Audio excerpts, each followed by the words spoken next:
has the ability, he has the potential, and most of all, he has the desire.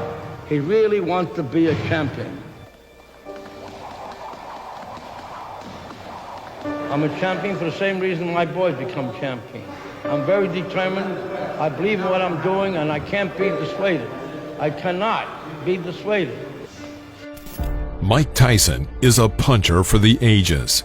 In the 80s, the American became the youngest heavyweight champion, a record that stands unbroken. Mike Tyson, who can reign for a long, long time. His fury in the ring and his unique technique delighted boxing fans.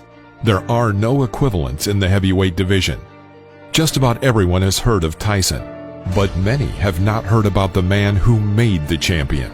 Grandfather Cus D'Amato raised the champion from the age of 13, but did not live to see his major victory.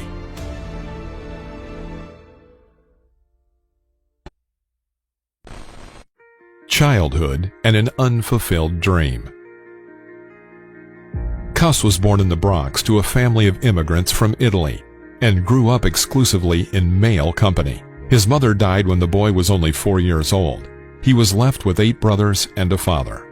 The Bronx is not the most prosperous area of New York. Cus had to learn to survive.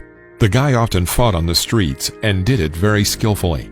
Little Cus wanted to become a boxer, like Jerry's older brother, but at the age of 12, all of these dreams were destroyed.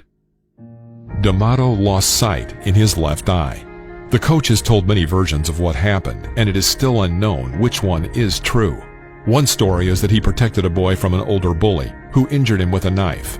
Another story says that his eye was knocked out with a stick during an ordinary street fight. However, the third and most realistic, Cus got into a fight with an ordinary adult man. The injury didn't discourage D'Amato from fighting. He continued to box, hung out with friends, and read many books on various topics. He studied history, psychology, military affairs, martial arts, and even philosophical works. Later, all this knowledge came in handy. The war with the Mafia.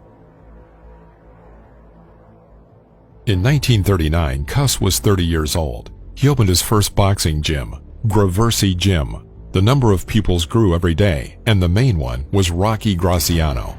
Cus nurtured Rocky's amazing technique and planned to train his fighter for the pros. But it was here that the coach first encountered treason. Graziano transferred to another manager, one associated with the Italian Mafia. The boxer decided that the newcomer D'Amato would not be able to give him the big breakthrough he wanted into professional boxing. The coach was threatened with physical harm. In the 60s, D'Amato sold Gramercy Gym for $1 and went to Catskill, where he continued to engage with young fighters. While there, he lived with Camilla Ewald, an immigrant from Ukraine who became Cus's companion for life, although they were never married and had no children in common. I received many threatening letters. They wrote they would slaughter me like a dog. They promised to shoot my fighters and relatives with machine guns. I decided to leave so that everyone would remain intact, Cus said.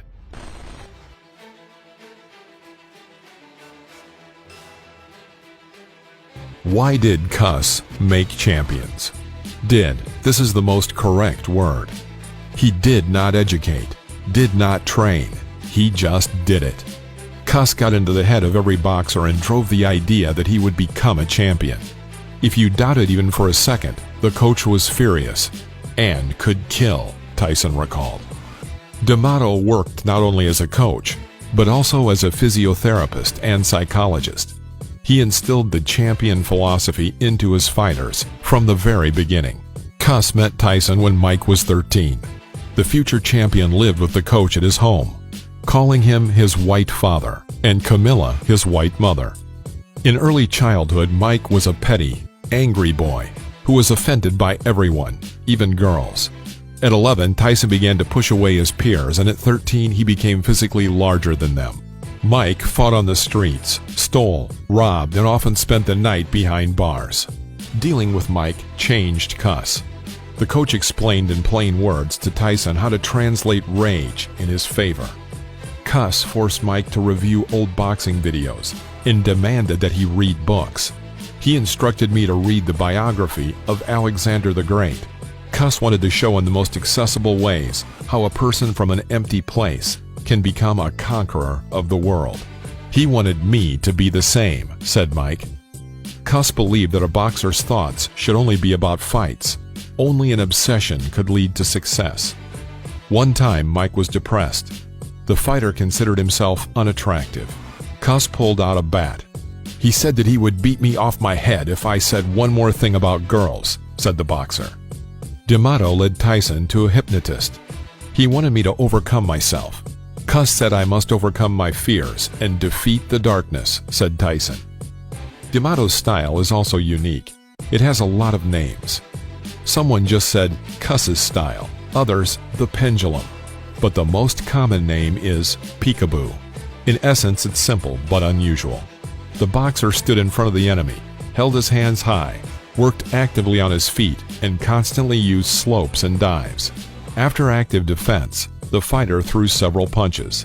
Each last punch of the combination was supposed to bring maximum damage. Hands above and move your head are two phrases that Mike heard the most during training.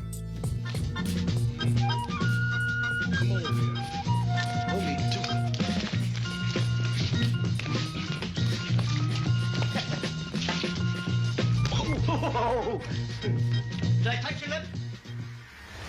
Tyson went to the pros at age 19 and endured everyone. Cus waited for his son to wear the championship belt.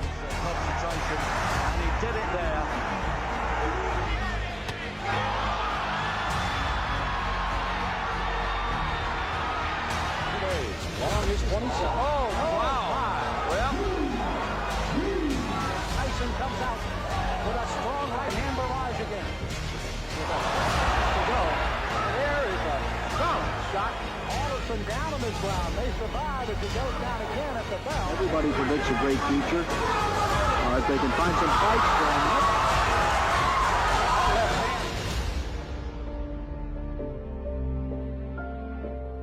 But D'Amato's death came unexpectedly.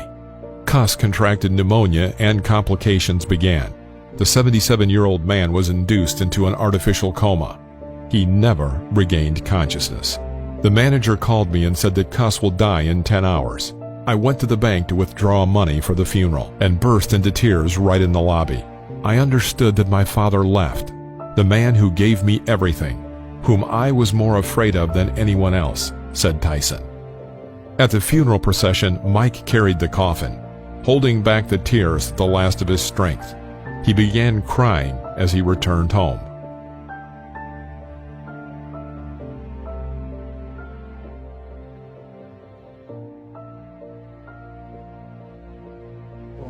I used to always want to be alone, and now I learned how to deal with anyone. I could talk to anyone, even about their problems. And it's like a father and son relationship. You know, even though he is my manager and trainer. The first day he met me, he took me in his house. He didn't even know me. I can say honestly, I have a very deep affection for him. I do. To me, he's my boy. He's with me. I often say to him, you know, I owe you a lot, and he doesn't know what I mean, but I'm going to tell him now what I mean. If he weren't here, I probably wouldn't be alive today. The fact that he is here and doing what he's doing, and doing as well as he's doing, and improving as he has, gives me the motivation and interest to stay alive. Because I believe that a person dies when they no longer wants to live. But I have a reason with Mike here, and he gives me the motivation. I will stay alive, and I will watch him become a success. Because I will not leave until that happens. A year later, Tyson beat Trevor Berbick and won the first championship belt. I was coming to destroy and win the heavyweight championship of the world, which I done. And I'd like to dedicate my fight to my great guardian, Cus D'Amato. And I'm sure he's up there and he's looking and he's talking to all the great fighters and saying his boy did it. He's smiling, that's right. Mike remained in his prime for several years, but soon broke up with Kevin Rooney, one of D'Amato's students, and his career slowly went downhill. If Cus lived, no one would ever beat me, said Mike. D'Amato was rightly considered one of the greatest trainers in boxing history. One of the streets of New York is named after him, the very one on which his gym was located. A film is being made about the life of Cus D'Amato, with Bruce Willis in the starring role, titled Corner Man. viewers everywhere will see how Cus found and trained Tyson.